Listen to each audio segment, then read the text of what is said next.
Welcome back. All right, so game two is in the books. I do not see the Oilers winning 4 out of 5. I do see Florida ending up with this series victory. Now it's going to switch back to Edmonton. The good or bad news, however you want to look at it, is there's 2 days off before the next game. Next game's on Thursday in Edmonton. Oiler fans likely a little bit upset with the result tonight. So we'll see what happens in game three. But yeah, Florida looked really good even when they were behind on the scoreboard. Then when they weren't behind anymore, yeah, it just snowballs from there. So Skinner versus Bobrovsky, and I know people are going to dump on Stuart Skinner. The reality is Bobrovsky is one of the most talented goaltenders in the league. He's going to be in the Hall of Fame. Winning a Stanley Cup does put you closer to that as well.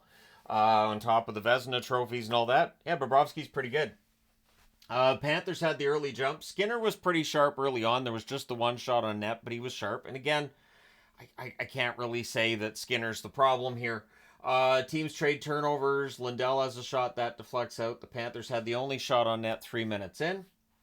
The Oilers are trying to get the desired line matchups. You could see that Knobloch's trying to put Draisaitl out a little bit earlier than expected and all that fun stuff. Meanwhile, Darnell Nurse already starting to exit the game, come back to the game, we'll talk about it. So, teams then exchange rushes. Tkachuk has a chance that's held. The Panthers press at 5 minutes. The Oilers get pinned down a little bit there.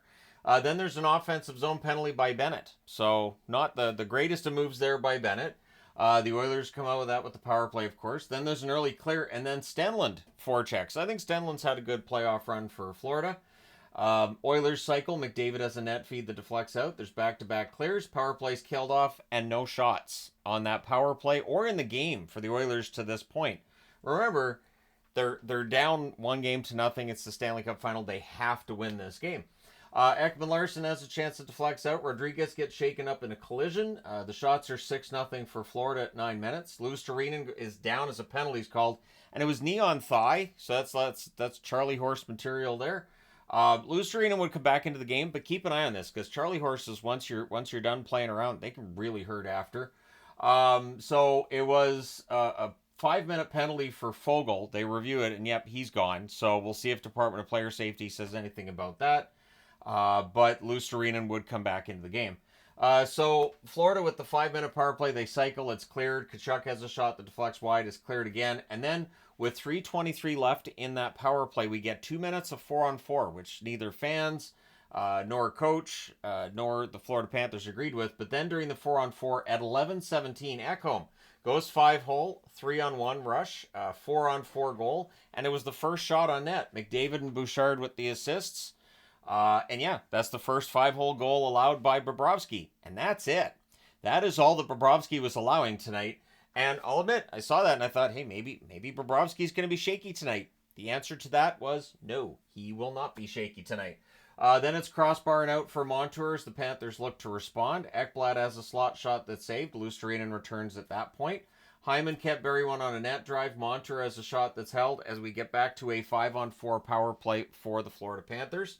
The Oilers do finish the kill. Just one shot for the Panthers combined between the early and late parts of that 5-minute power play. 5-minute power play that was broken up with the 2 minutes of 4-on-4 where the Oilers score what would prove to be their only goal of the night.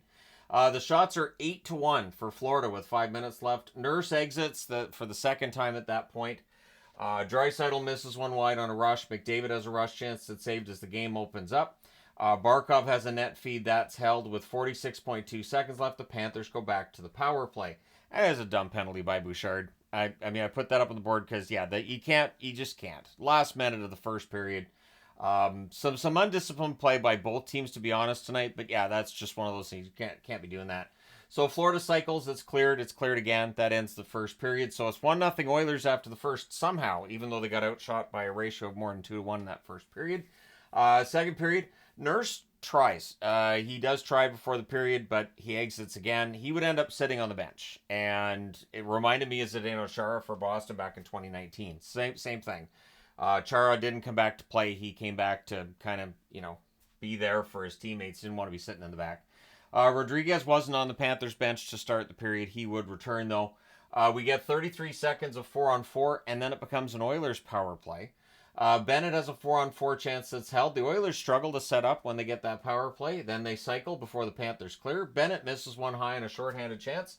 That power play is killed off. Edmonton's power play ice cold so far through these first two games of the final. Forsling has a shot that flecks out as the Panthers press. Nurse returns again, but this is where he just parks himself on the bench and doesn't really play very much. He ended up with, I think it was 3.5 minutes in total he played tonight. Montour has a screenshot that's caught and held. Things are pushy on an offside by the Oilers. The Panthers press at 4.5 minutes. Verhaeghe has a shot that's held. 5 minutes into the period, the shots are 5-0 Florida. Again, the Oilers have to win this game, and they're not able to break through on Florida. Florida playing great defense tonight.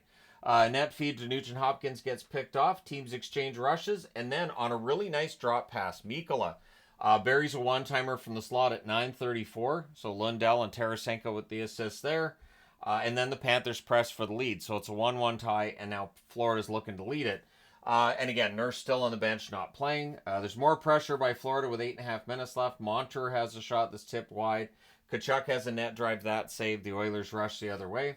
Hyman has a net drive that's defended. And Hyman was really frustrated tonight with that Florida defense, just tying him up, not giving him much of a chance to get those shots off. McDavid draws a power play. Ref is told that he sucks during the delayed penalty there. And there were no shots on net for the first two Oiler power plays. And then there's an early clear.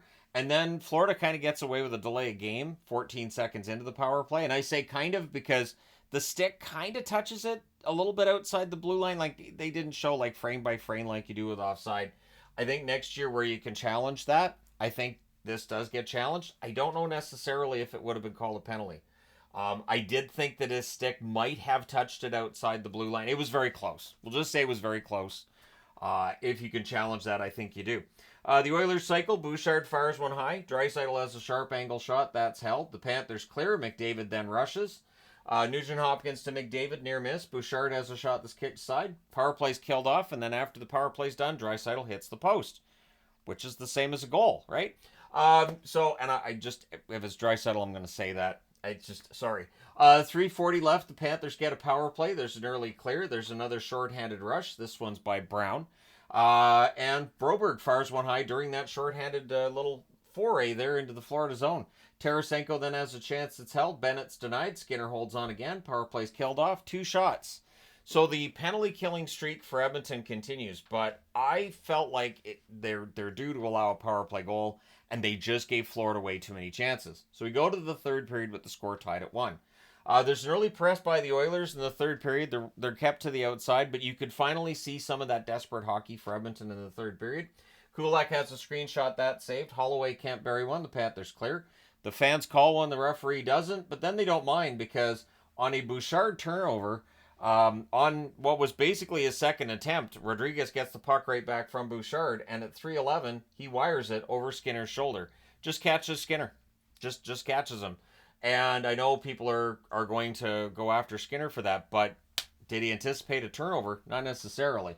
Panthers look for another. Kulak has a shot that's kicked aside. We get Bobby Chance at this point. And again, Bobrovsky was fantastic tonight.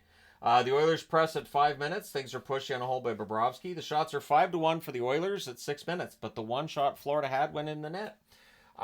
Montour has a shot deflect out. The Panthers are blocking the middle. They're up by 1. Now they're blocking the middle of the ice. They're not giving the Oilers a lot of prime chances. Bennett has a net feed that's held. We have back-to-back icings by the Panthers.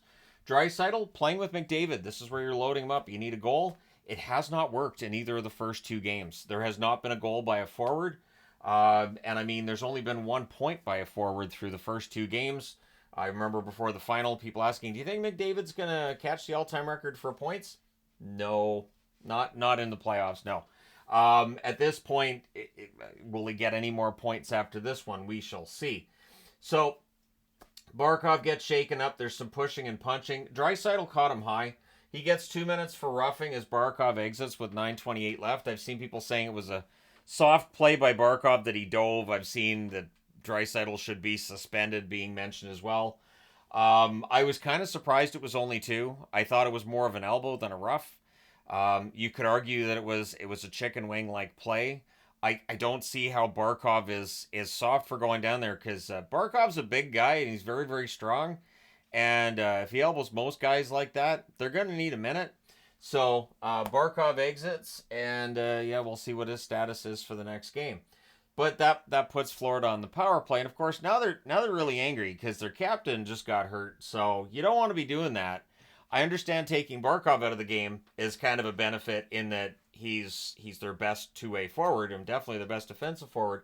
But now you have an angry Florida team, and I've mentioned before, Florida likes playing angry. They have that in their game. You don't want to make them angry. So there's an early cycle. It's cleared. Verhaeghe fires one high. It's cleared. And again, the Panthers cycle. It's cleared. And then, just as that penalty was coming to an end, and it's Chris Cuthbert doing the play-by-play, right? He jinxed it because he said, the Oilers' penalty killing streak, and then with 6 seconds left in that penalty, Rodriguez scores. He gets the second of the period on the power play. Lundell and Ekman-Larsson with the assists at 12:25. So the Oilers' mystique of not allowing a power play goal, which started all the way back in the Vancouver series, is broken. It's broken with 6 seconds left in that power play. And so for Florida, I would think that just mentally they'll be like, all right, we can score on this penalty kill, right? Ekholm then has a one-timer that saved as the Oilers look to respond, but now they're down by 2. And so the odds of them coming back, very slim at that point. Things are pushed in a hole by Bobrovsky. Kane and Montour have a glove-sniffing contest. Go watch it. It looks like a glove sniffing. You sniff my glove. No, you sniff my glove. You sniff mine first. I don't want to sniff your glove. You better. So Kane gets 2 minutes for unsportsmanlike, and Montour gets 2 for roughing. I just saw 2 guys sniffing each other's gloves. Just glove sniffing. 2 minutes. It's creepy. Get out of here. So it does become 4-on-4.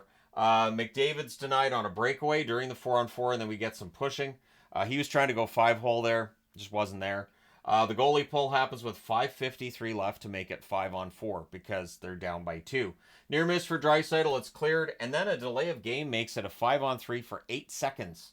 Nugent Hopkins fires one high, the Oilers cycle. Power play's killed off, and then at 17:32, Ekblad finds the empty net from his own side of center. Bennett with the assist, and so that makes it 4-1. And then with 1:59 left, Carrick sticks Kulikov right in the family jewel region. And he tried to do it in such a way that it would look accidental. I don't think it was accidental. I think he knew exactly what he's doing. But at any rate, Kulikov keeps his cool. And therefore, his teammates kind of, hey, thanks for not, flipping out. Now we got a power play to end the game. Tkachuk fires one wide. It's cleared. And We Want the Cup chants ring out. And that is the perfect time to start We Want the Cup chants is in the Stanley Cup final, up 2-0 with an excellent chance of being the Stanley Cup winning team. So Florida wins this one 4-1. The Oilers need to win both games at home. Florida needs to get a split. I know they're going to look for both. And Game 3 is the most important game the Oilers have played since 2006. And honestly, we'll see how things go. But Florida tonight was playing their game. They're tough when they're playing their game. The shots on net, 9-4 Florida in the first, 13-3 Florida in the second, 12-6 Edmonton in the third. It was weird because it felt like the Canucks against the Oilers, how the Canucks woke up late and it just didn't, and then they'd lose. Final shots 28-19 by Florida. Power plays, Oilers 0 for 4. Power play has not helped them through the first 2 games. Florida goes 1 for 6 on their power play, including that 5-minute power play that was split into 2 different ones. Hits 37-32 for Florida. The hits were very close in this one tonight. Skinner, 24 saves on 27 shots. Bobrovsky, 18 saves on 19 shots. So, let me know your thoughts in the comment section below as always. I do expect a lot of people to say the series is over. And I will say, Florida very highly, highly likely to win the Stanley Cup at this point. And for the Oilers, it's got to be frustrating getting just the 1 goal. But Bobrovsky's pretty darn good. And that was an edge I definitely gave him before the series started. And so far Bobrovsky's been a huge difference maker. I just feel bad for Skinner because I didn't think he had a bad game tonight, but he's got to be watching Bob at the other end and thinking we're in trouble. And it puts more pressure on Skinner when Bobrovsky's playing the way he has. He even spotted them the 1-0 lead, allowing a goal in the first shot, 5-hole, and then makes 18 straight saves after that. So let me know your thoughts in the comment section below as always. Don't forget to hit like and subscribe if you have not done so already. Thank you guys so much for all your support as always. I will talk to you again soon.